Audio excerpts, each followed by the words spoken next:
नाम के एक साधारण से गांव में आसमान से बरसती वो आग, इसी गांव के एक कोने में रामू नाम का एक गरीब लोहार अपनी बीवी गौरी के साथ रहता था। अपनी भट्टी सुलगाए अपनी किस्मत को पीट रहा था। रामू बहुत ईमानदार था, दिन रात भट्टी जलाता, लेकिन गांव वाले उसकी शराफत का फायदा उठाते थे। एक दिन मुखिया अपनी कुल्हाड़ी लेने रामू के पास पहुंचा। अरे रामू, हो गया क्या? लीजिए, आपकी कुल्हाड़ी बिल्कुल मजबूत और तैयार हो गई। पूरे 2 दिन की कड़ी मेहनत लगी है। इसके बस 50 रुपए हुए। क्या? 50 रुपए? अरे इस मामूली लोहे के टुकड़े के 50 रुपए कौन देता है रे? ले 10 रुपए बहुत है तेरे लिए। रखना है तो रख, वरना ये भी नहीं मिलेंगे। सारा गांव जानता है तुझे, गरीब है तो गरीब की तरह रह। मुखिया जी कुल्हाड़ी लेकर अकड़ते चले गए। रामू उदास हो गया। भारी मन से जमीन से 10 रुपए उठाया और आंसू पोंछे। पूरा दिन मेहनत करने के बाद भी रामू सिर्फ एक ही कुल्हाड़ी बेच पाया। थका हारा रामू जब शाम को घर पहुंचा तो बची हुई कुल्हाड़ियों को कोने में रख दिया। फिर अपनी जेब से सिर्फ 10 रुपए निकालकर गौरी के हाथ में दे दिए। पैसे देखकर गौरी का चेहरा गुस्से से भर गया। बस 10 रुपए? अरे रामू, तुमसे शादी करके मेरी किस्मत ही फूट गई। सुबह से भट्टी में खुद को जलाते हो और शाम को सिर्फ 10 रुपए लेकर आते हो। दूसरे लोहार तो बड़ी दुकानें खोल के ढेर सारा धन कमा रहे हैं। गौरी, मैं तो पूरी ईमानदारी से काम करता हूँ, लेकिन गांव वाले मेहनत का दाम ही नहीं देते। जब तू ताने मारती है ना, तो मेरा कलेजा फट जाता है यार। तो इस गांव में क्यों मरे जा रहा है? कल तू पास वाले घने जंगल के पार बने मायापुरी बाजार में जाएगा। वो जादुई बाजार है, वहां अमीर लोग मुंह मांगा दाम देते हैं। अगर कल तू खूब सारा धन कमा कर नहीं लौटा तो मैं इस घर को और तुझे छोड़ के हमेशा के लिए चली जाऊंगी। लेकिन गौरी, वो मायापुरी बाजार शापित है। वहां लालच या बेईमानी करने वाले के साथ बहुत भयानक चीजें होती हैं। मुझे इन भूत प्रेत की कहानियों से कोई मतलब नहीं। जो ईमानदार है उसे कुछ नहीं होता। कल तू जाएगा, वरना मैं चली जाऊंगी। गौरी की धमकी से डरकर रामू मजबूरन मायापुरी बाजार जाने को तैयार हो गया। अगले दिन सुबह की पहली किरण निकलते ही रामू उसके बेचने वाली कुल्हाड़ियां और तलवारें अपने सिर पर रखीं और फिर मायापुरी बाजार की तरफ बढ़ रहा होता है। अचानक उसकी आमने सामने मुलाकात गांव की बूढ़ी जमुना ताई से हो जाती है। अरे रामू बेटा, सुबह सुबह ये खाली पेटी और सामान लेकर उस डरावने मायापुरी बाजार की तरफ कहाँ जा रहे हो? क्या बताएं ताई, मुखिया जी ने कल भी कम पैसे दिए। गौरी ने धमकी दी है कि अगर मैं वहां से धन नहीं कमाया तो वो मुझे छोड़ देगी। हाय दैया, गौरी का लालच भारी पड़ेगा। रामू बेटा, तू बहुत भला और ईमानदार है। याद रखना, उस बाजार में अपना धर्म मत छोड़ना।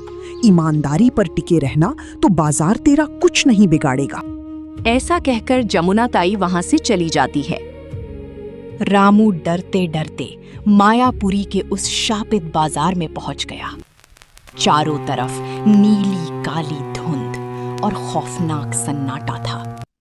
उसने कोने में अपनी भट्टी सुलगाई। कुछ देर बाद अचानक एक आदमी रामू की दुकान पर पहुंचता है।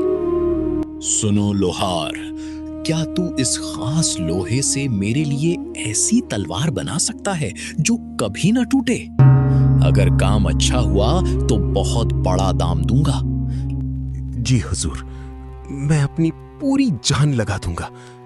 2 घंटे दीजिए, मैं आपको सबसे बेहतरीन और मजबूत तलवार बना कर दूंगा। रामू ने बिना किसी लालच के पूरी ईमानदारी और मेहनत से तलवार बनाई।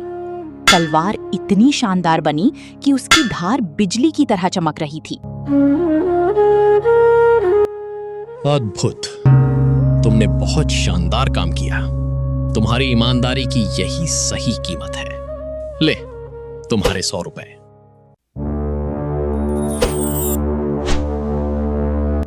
नोट देकर धुंध में गायब हो गया। तभी रामू की पेटी के अंदर से तेज नीली जादुई रोशनी निकली। अरे, ये पेटी के अंदर से कैसी रोशनी आ रही है? ढक्कन खोलते हुए आंखें फटी रह जाती हैं। अरे बाप रे, मैंने तो सिर्फ 100 रुपए रखा था, ये तो 300 हो गए, 3 गुना। जमुना ताई ने सच कहा था, ये बाजार इनाम देता है। पेटी ने पैसे 3 गुना कर दिए।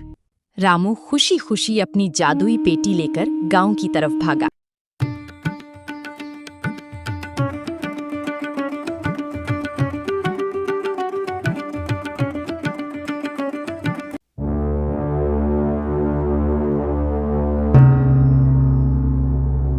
उसके चेहरे पर खुशी थी। गौरी, ओ गौरी, देखो मैं क्या लाया हूं। तुम्हारी बात सच निकली, वो मायापुरी बाजार सचमुच जादुई है। क्या 300 रुपए? पर तुमने तो कहा था सिर्फ 100 रुपए मिलेंगे, ये 300 कहां से आए? क्या तुमने चोरी की है? अरे नहीं गौरी, ये इस लकड़ी की पेटी का चमत्कार है। जमुना ताई ने सच कहा था, जो ईमानदारी से काम बेचेगा, पेटी उसके पैसों को 3 गुना कर देती है। मैंने 100 रखे थे, ये 300 हो गए। 3 गुना? मतलब अगर हम 1000 रखेंगे तो 3000 और 1 लाख रखेंगे तो 3 लाख। ओहो रामू, तुम कितने बुद्धू हो। जब जादू पता चल गया था तो सिर्फ एक तलवार बना के क्यों लौट आए? रात भर वहां रुकना चाहिए था। गौरी, ज्यादा लालच मत करो। उस बाजार का नियम बहुत कड़ा है। वो शक्तियां सिर्फ ईमानदारी का सम्मान करती हैं। अगर लालच आया तो ये पेटी भयानक शाप में बदल जाएगी। हमारे लिए इतना काफी है। चुप रहो, डरपोक कहीं के। किस्मत दरवाजे पर आई है और तुम शाप का डर दिखा रहे हो। कल सुबह तुम फिर जाओगे, लेकिन इस बार अकेले नहीं, और सिर्फ एक तलवार भी नहीं बनाओगे। गौरी के मन में अमीरी का भूत सवार हो चुका था। वो रात को ही मुखिया जी के घर पहुंच गई। मुखिया जी, मैं आपके पास एक बहुत बड़ा मुनाफे का सौदा लेकर आई हूँ। अरे रामू लोहार की जोरू, इतनी रात को क्या बात है? कैसा सौदा? आपके गोदाम का बेकार लोहा और कोयला हमें दे दीजिए। अपने 2 तगड़े नौकर भी भेज दीजिए।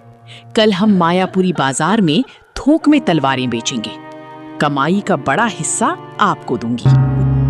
मायापुरी बाजार शापित तो है, लेकिन इतना मुनाफा। ठीक है कालू, मंगल, कल से तुम दोनों इस लोहार के नीचे काम करोगे। सारा लोहा ढोकर ले जाओ। गौरी के लालच में अंधा होकर मुखिया ने अपने 2 नौकर भी उसके साथ भेज दिए। अगली सुबह गौरी के दबाव में रामू 2 नौकरों और ढेर सारे लोहे के साथ फिर मायापुरी बाजार पहुंच गया। इस बार उसका मन भारी था। गौरी, मुझे अच्छा नहीं लग रहा। आज बाजार बहुत खाली है। चलो वापस चलते हैं। मुंह बंद रखो रामू। कालू मंगल, भट्टी की आग और तेज करो। आज हमें इस बाजार का सारा धन समेटना है। रामू डर के मारे बिना मन के फटाफट खराब तलवारें बनाने लगा। ईमानदारी खत्म हो चुकी थी। तभी धुंध से कई डरावने साए उनकी दुकान के सामने आ गए। लोहार, मुझे एक तलवार चाहिए। ये लीजिए हुजूर, एकदम बेहतरीन तलवार है, पूरे 500 रुपए।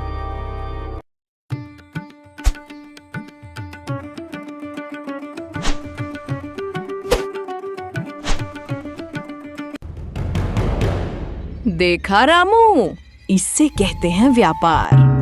गौरी ने एक के बाद एक खराब औजार बेचे। पेटी नोटों से भर गई।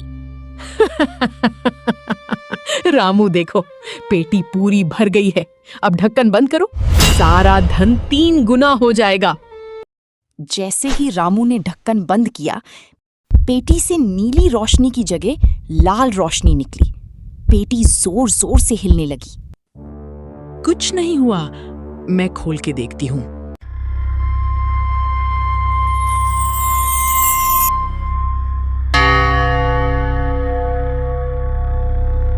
लालची इंसानों, तुमने इस पवित्र बाजार की मर्यादा तोड़ी है। यहाँ सिर्फ ईमानदारी का सम्मान होता है। अब इस बेईमानी की सजा भुगतोगे। दोनों नौकर जान बचाकर भाग गए। रामू और गौरी पेटी छोड़कर जान बचाते हुए भागे। अगली सुबह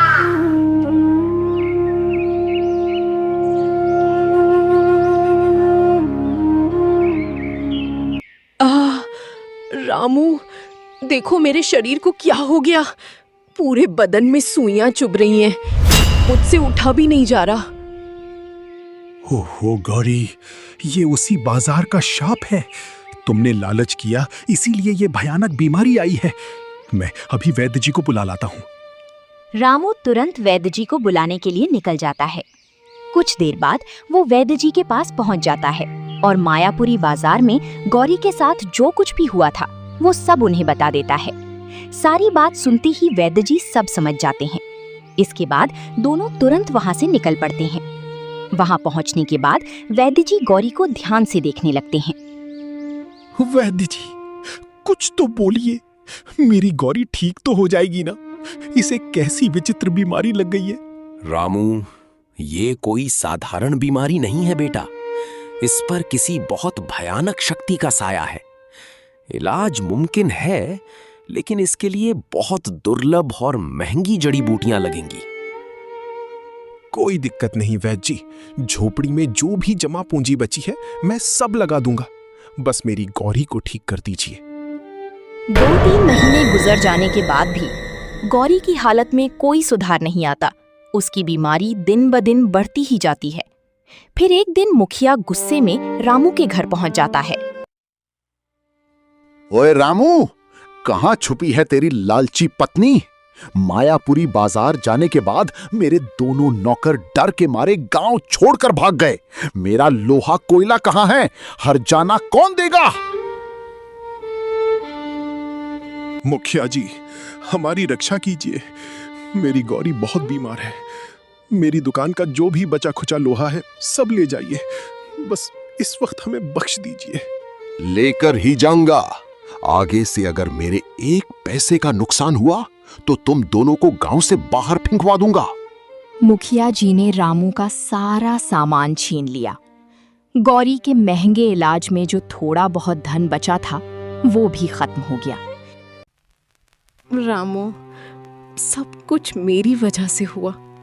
अगर मैं लालच में अंधी ना होती तो आज हमारे पास सुकून तो होता। आज मैं समझ गई, लालच सचमुच बहुत बुरी बला है। बस गौरी, अब रो मत। तुम्हें अपनी गलती का एहसास हो गया, यही बहुत है।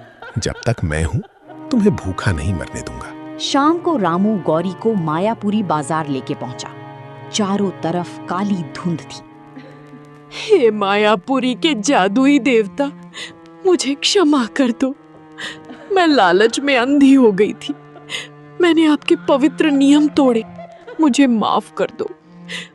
जैसे ही गौरी सच्चे दिल से रो रो कर माफी मांगी, काली धुंध धीरे धीरे छटने लगी। लोहार की पत्नी, तुम्हारी आंखों में आज सच्चा पछताताप नजर आ रहा है। मैं कोई भूत नहीं, इस बाजार की न्याय प्रिय जादुई शक्ति हूँ। लालच की वजह से तुम्हें दंड देना पड़ा था। गांव में ईमानदारी से व्यापार करो और कभी लालच मत करना। आपका कोटि कोटि धन्यवाद प्रभु। हम आपकी सीख कभी नहीं भूलेंगे। कुछ महीनों बाद रामू की दुकान अब पक्की और सुंदर हो चुकी थी। ग्राहक पूरी ईमानदारी से पैसे दे रहे थे।